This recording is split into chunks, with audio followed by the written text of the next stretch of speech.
आज Doubtnut app download करें। Doubtnut पर अपने सभी गणित, रसायन विज्ञान, भौतिक विज्ञान और जीव विज्ञान के डाउट्स का करो सफाया। बस प्रश्न की फोटो खींचो, एक ही प्रश्न को क्रॉप करो और तुरंत वीडियो सोल्यूशन पाओ। अभी डाउनलोड करें। हेलो स्टूडेंट्स, यहाँ पर एक क्वेश्चन पूछा गया है, लोहे के निस्तापित अयस्क के प्रगलन में होने वाली अभिक्रियाओं के समीकरण दीजिए। ठीक है, जब हम लोहा धातु का निष्कर्षण करते हैं तो उनमें बहुत सारे प्रक्रम उपयोग होते हैं। ठीक है, पहला निस्तापन के पश्चात पूछा गया है यहाँ पर। तो लोहे का जब हम सांद्रण करते हैं, अयस्कों के सांद्रण के पश्चात निस्तापन होता है तथा अन्य प्रक्रियाएं होती हैं। ठीक है, फिर निस्तापित जो अयस्क होता है उसके बाद हम प्रगलन प्रक्रम का उपयोग करते हैं। यह प्रक्रम जो होता है वात्या भट्टी में होता है। तो इनमें जो अभिक्रियाएं होती हैं, हमें उन अभिक्रियाओं का समीकरण देना है। ठीक है, तो हम यहाँ पर लिखते हैं। सबसे पहले क्या होता है प्रगलन में, ये जो प्रगलन होता है वात्या भट्टी में होता है। यहाँ पर लिख देते हैं प्रगलन प्रक्रम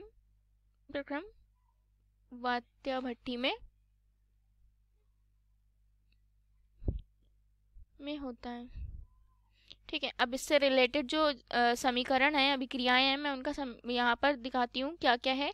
इसमें क्या होता है, सबसे पहले ये सारी अभिक्रियाएं होती हैं जो प्रगलन में होती हैं, जो कि वात्या भट्टी में होता है काम। ठीक है, तो वात्या भट्टी में क्या होते हैं, बहुत सारे खंड होते हैं। जो भट्टी होती है इसमें बहुत सारे खंड होते हैं।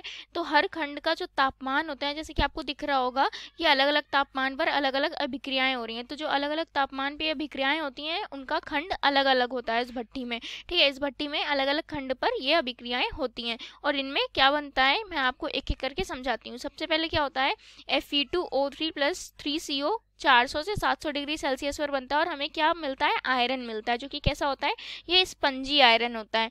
ठीक है, तो ये जो प्रक्रम होता है ये कौन से खंड में होता है मैं आपको यहाँ बता देती हूँ। ये प्रक्रम होता है हमारा, सबसे पहले अपचयन खंड होता है। ठीक है, ये होता है अपचयन खंड। ठीक है, ये हमारे भट्टी का जो होता है ऊपरी भाग होता है, जिसका तापमान 400 से 700 डिग्री सेल्सियस होता है। ठीक है, तो अपचयन खंड में होता क्या है, जो हमारा कार्बन मोनोऑक्साइड है और आयरन ऑक्साइड Fe2O3 जो होता है, इसका आयरन धातु में अपचयन हो जाता है। ठीक है, तो इस अभिक्रिया में आयरन धातु में प्राप्त होती है, जो कि कैसी होती है, स्पंजी होती है। ठीक, ये स्पंजी होती है, साथ में कार्बन डाइऑक्साइड प्राप्त होती है। अब इसके बाद दूसरा खंड होता है, खंड जो होता है हमारा ये होता है धातुमल खंड होता है। इसमें हमारा प्रगलन में वात्या भट्टी में धातुमल खंड में हमें धातुमल प्राप्त होता है। इसमें क्या होता है कि कैल्शियम कार्बोनेट जो है वो उसका अपघटन होता है किसमें, कार्बन डाइऑक्साइड तथा कैल्शियम ऑक्साइड में, जो कि 800 डिग्री सेल्सियस पर होता है। ठीक, उसके बाद क्या होता है, ये जो हमारा कैल्शियम ऑक्साइड है, ये आयरन का जो अयस्क होता है उसमें सिलिका की कुछ अशुद्धि होती है, तो उसके साथ अभिक्रिया करके क्या बना लेता है, गलनीय धातुमल बना लेता है, जो कि 1000 डिग्री सेल्सियस पर होता है। ठीक है, गलनीय धातुमल क्यों बनता है, क्योंकि हमारे लोहे के अयस्क में कुछ ऐसी अशुद्धियां होती हैं जो अगलनीय होती हैं, जिनको हम गला नहीं सकते हैं। तो क्या होता है, ये सिलिका जो कि एक गालक होता है, गालक का कार्य करता है, इसके साथ अभिक्रिया कर लेता है और क्या बना लेता है, धातुमल बना लेता है, जिससे हमारी अशुद्धि दूर हो जाती है। ठीक है, फिर उसके बाद धातुमल खंड के पश्चात हमारा ये चौथी अभिक्रिया है। इसमें क्या होता है, ये हमारा कौन सा खंड होता है, ये गलन खंड होता है। ठीक है, इसको हम लिख सकते हैं यहाँ गलन खंड। ये सारे वात्या भट्टी के ही खंड हैं।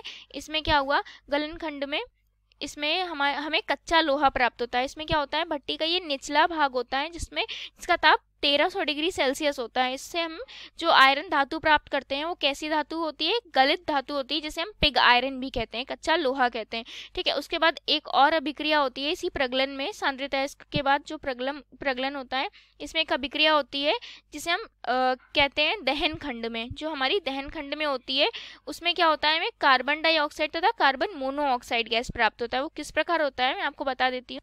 यहाँ पर क्या होता है, कार्बन जो होता है दहन खंड में, कार्बन जो होता है 1500 से 1600 डिग्री सेल्सियस में हम क्या करते हैं, कोक, कार्बन और गर्म वायु के संयोग से कार्बन डाइऑक्साइड बनती है। ठीक है, ये कोक है और ऑक्सीजन के संयोग से, जो कि इसका ताप कितना होता है, 1500 डिग्री सेल्सियस होता है। ठीक है, 1500 से 1600 डिग्री सेल्सियस होता है और क्या बना लेता है, कार्बन डाइऑक्साइड बनाता है। ठीक, और इसमें ही और अभिक्रिया होती है, कार्बन डाइऑक्साइड जो होता है वो ऊपर की ओर उठती है। जब ये कार्बन डाइऑक्साइड बन जाती है तो ये ऊपर की ओर उठती है, भट्टी से बाहर जाने की ओर जाती है। तो क्या होता है, इसमें हम रक्त तप्त कोक के संपर्क में जैसे ही इसकी अभिक्रिया कराते हैं, जैसे ही हम इसमें क्या रखते हैं, कोक की अभिक्रिया कराते हैं या कोक के संपर्क में आने पर यह अभिक्रिया क्या बना लेती है, कार्बन मोनोऑक्साइड बना लेती है। क्या है, कार्बन मोनोऑक्साइड।